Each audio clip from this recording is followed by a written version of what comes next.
šioje vietoje atrodo pats negražiausias kupolinis namas planetoje.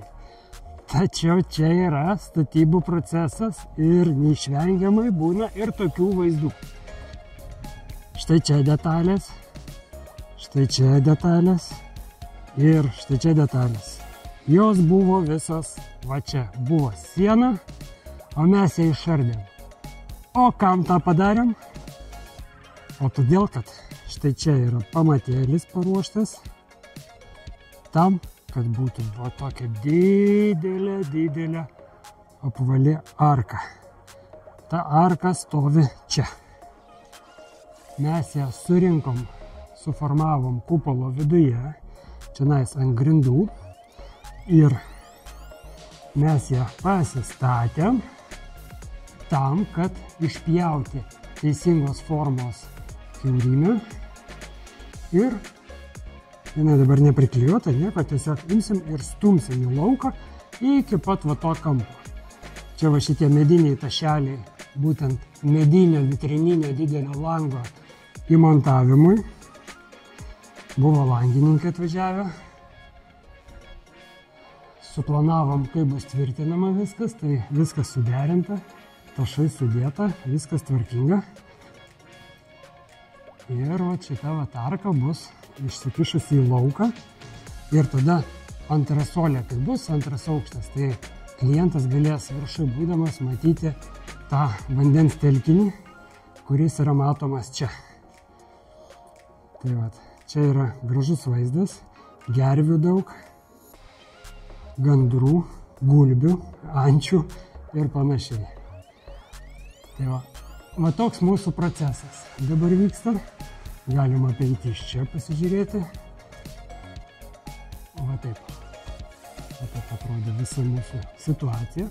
Dabar ant kopėčių reiks užsilipti, yra užsižymėjimas. Va toksai, tai gal pamatysit. Va tokie taškučiai.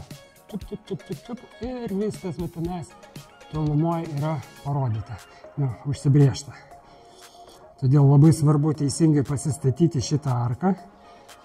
Čia vat yra mūsų užsipaišymas. Jau šitas vietas turi stovėti nišos statiniai, kad būtų teisinga pozicija. Tai va, tokia situacija. Miegamojo vitrina suformuota niša, virtuvės langas suformuotas, įėjimo durys jau irgi yra ir sanmazgo langas taip pat. Galima apeiti iš šitos pusės, pasižiūrėsim, kaip čia atrodo. Nes šį kartą jau nėra toks vienas monolitinis, nelabai gražus. Dabar jau gražus, yra jau į namą panašus. Apeinam, pasižiūrim, kaip čia tam krašte atrodo. Va taip tos įėjimo durys, sanmazgo langas. Ir tada jau čia matysis išsikišusi šita didžioji niša, arka. Dabar kol neišpjauta, atrodo lyg šalmas kažkoksai. Tai būna ir tokių situacijų. Turim pagaliau štai tokį 9 metrų skersmens kupolinį namelį, kuriame yra apie 65 kvadratus, bus loftas, antras aukštas. Turim štai tokią didžiulę arką. Čia yra 5 metrai pločio ir 4,60 aukštas. Ant jos drąsiai galima stovėti, kaip ir ant kupolo. Tai sienų storis atitinka A++ energetinę klasę šito kupolo. Tai jisai bus įrengtas kaip gyvenamasis namas. Viskas su juo bus gerai. Faktiškai viską pabaigėm. Lieka nusipjaustyti tik tai šitos išlendusius klijus.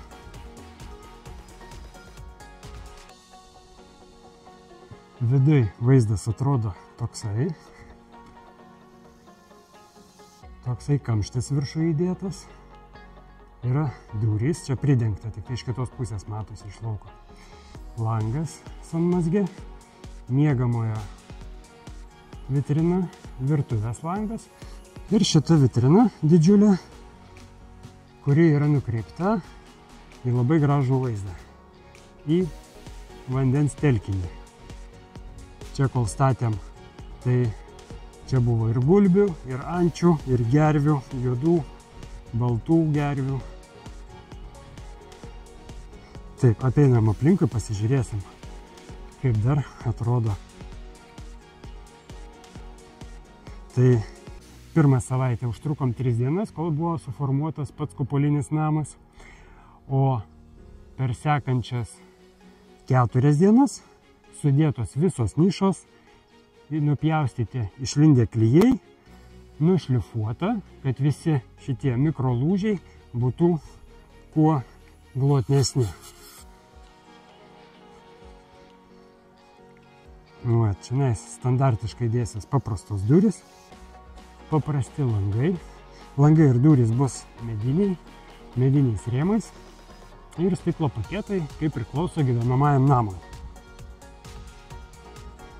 Langininkai, kai atvažiuos, turės prie ko prisitvirtinti. Yra įklijuoti mediniai tašai. Čia yra 50 mm ir dar gilin yra irgi 50 mm. Matmenų dabar neatsimenu, bet žodžiu taip. Vidus atrodo šitaip. Galima apžvelgti bendrą vaizdą. Bus pertvaros, medinis karkasas greičiausiai. Va, toksai gražus, tvarkingas vaizdas. Tai šiandien mes baigiam visą darbą. Pasižiūrėkite, įvertinkit statybų aikštelės tvarkingumą, švarą viduje. Nepaliekam šiukšlių. Viskas yra dedama į maišus, kraunama į ryšulius. Čia tas, kas buvo kupolo konstrukcijos elementai. Kol buvo kupolas formuojamas, čia buvo viskas uždara, kol arkos nebuvo. Kai arką pradėjom montuoti, teko išimti va tos dalykus. Tai klientas jau turi planų, ką su tuo daryti ir labai džiaugiasi, kad mes neišsivežam. Iš vidaus arka atrodo va taip. Truputėlį kopėčios užstoja ir va tokia va tvarkinga arka. Čia šitas bortelis uždedamas dabar laikinai, kad kol atvyks apdailininkai, kol sumontuos langus duris, tai kad nebėgiotų gyvūnėliai visokie. Didžioji vitrina bus montuojama ir tvirtinama prie šitų tašų. Jie yra sumontuoti taip, kaip langininkai mums pasakė, koks jų montavimo principas. Tai aptarėme viską, kad visiems viskas būtų patogu ir patikima. Taigi, iš lofto, reiškia iš antro aukšto, klientas nori matyti va tą vaizdą. Šiek tiek kopėčios užstoja, bet paskui susitvarkys nendrės, pasidarys galbūt paplūdimį, kad būtų jam kuo jaukiau. Sako, antram aukšte, tam lofte bus pasidaryta darbo kambarys ir jame darbuosis. Galbūt pavyks pakalbinti gyvai šitą mūsų klientą, galbūt papasakos, kuo jisai užsiima, galbūt jums bus tas įdomu, papasakos, kokios patirtys dirbti su mumis. Daug labai konsultavosi prieš pradedant užsakymą, padarius užsakymą, meistrus konsultuojam, kad visiems būtų viskas aišku. Bendrai buvo derinama projektas, kad būtų pasiekta ta vizija, kokios klientas ir norėjo. Va, iš šitokio rakurso galim dar pasižiūrėti. Va taip va. Gražus, tvarkingas namelis.